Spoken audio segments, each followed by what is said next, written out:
Alright, so I've acquired a couple of new AR-15s. Gonna paint one of them. It's a Bear Creek upper, like a complete upper. I forget which one because I got it in on a trade. And there's been a little bit of Bubba screwing around on it with some goober that had it before me. One of his buddies did some crap to it. But anyway, took most of that off. There's a few little holes in the free float rail that aren't great, but I'm just gonna paint the gun. Just gonna go OD with the Rust-Oleum and see what that does. And if I get some stencils, I might do something on that later. But nevertheless, gonna try to paint this, and I got a kukri over there I'm gonna paint too. May not be the greatest camera angle, but we'll see what happens.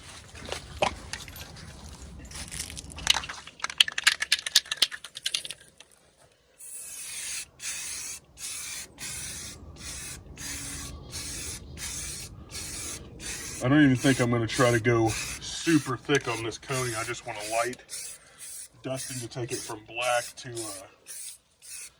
something that isn't quite as standout-ish in the woods. Gotta get that top part of it look like hell. Get this kukri over here too. And I won't worry about the edge. I'm just gonna go use it. And it'll come off in time, and then I'll just repaint. And I'm wanting this thing to just kind of dry and then sort of get more rustic as it goes. So, as far as the gun,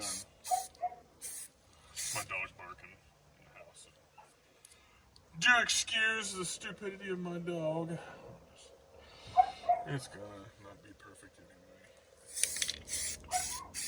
I just taped off the sights and the grip, and just a little bit of stuff here. I don't want to get too in depth. I'm not trying to do no major surgery on this thing. And it'll have some marks from turning it over, but I'm not real worried about that because it's just gonna get used and uglified anyway. This is gonna be my truck gun.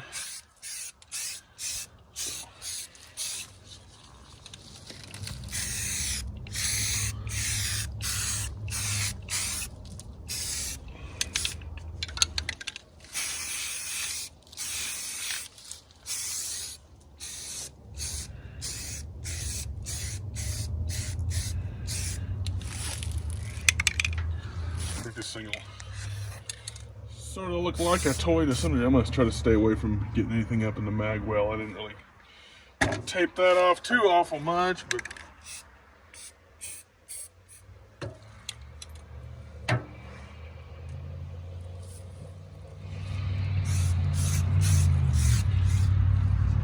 get the old 3-month paint job. And the kukri, you know, was a Ontario 6420. Let's see here. I think I'm gonna just do this scabbard as well, just because until I get a Kydex, that's what I got. And I just don't like all my crap sort of making itself more evident in the woods. So that'll probably be a couple of coats that way, but it's a little bit more subdued.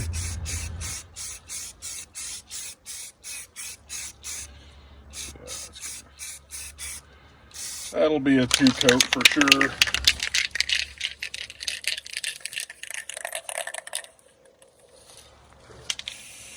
Empty out the can here.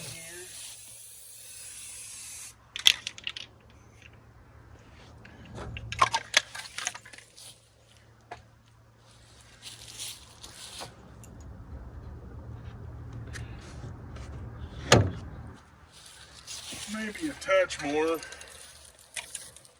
over here.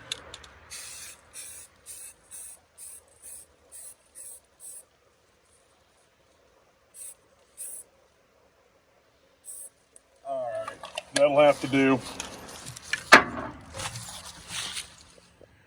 Right.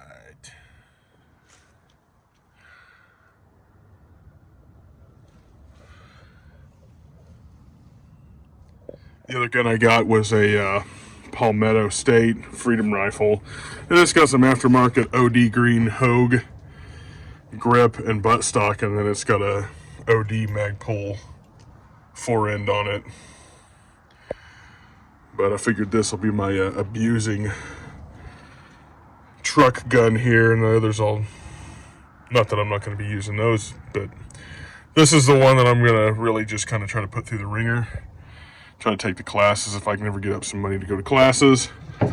Again, a little closer with the old 6420 here. I think I got a little too thick of a coat on that, but I'm just going to knock it off there anyway. But figured I'd put a different color on it instead of it being black. And that seems to have soaked up a lot of the stuff. If I give it another coat or two, it'll be a little bit more OD, but it is more OD than it was.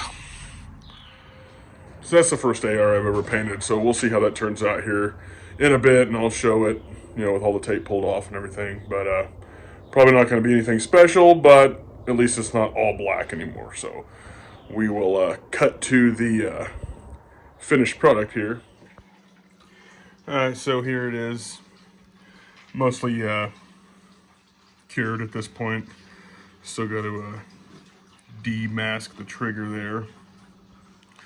But it has turned out like I had wanted for the most part. So all in all, not a bad experience. Just left the sights black, the grip black. And I think I'm, with this one, like I said, it's going to be my truck gun, so I'm thinking I'm going to leave it iron sights, just get them zeroed real good and tight. And come up with a small chest rig and stuff like that, and put another Vickers style sling on it. I found and yeah, it's a Chinese knockoff, but I already have one that I've been using and it works great, and I can get it for like $30 as opposed to $80 for a Larry Vickers sling. And I know there's people that are gonna be like, well, you gotta get quality. Well, you know, the thing with that is, just because it may be supposedly, I don't even know if they claim to be made in America, but there's a lot of stuff out there that is so freaking overpriced. $80 for a damn sling is gayer than AIDS. So I'm not doing that. And the ones that I'm buying work perfectly fine. And they're basically the same speed sling style deal. And you can get them in multicam. But anyway, yeah, it's made in China, whatever. Good stuff though. I do like how it come out. Just the Parkerized muzzle brake there. All in all, I'm pretty happy with it, and I'll do a setup for the chest rig and, you know, whatever I'm going to do when I get around to it as far as having a loadout and kit for the vehicle. But wanted to have something that wasn't just a handgun, because that's just how you get outgunned. So there it is, Bear Creek Upper, a home-built lower. And I think it turned out all right, and that's just the Rust-Oleum Deep Forest Green. Worked really well. Let me know what you think. Until next time.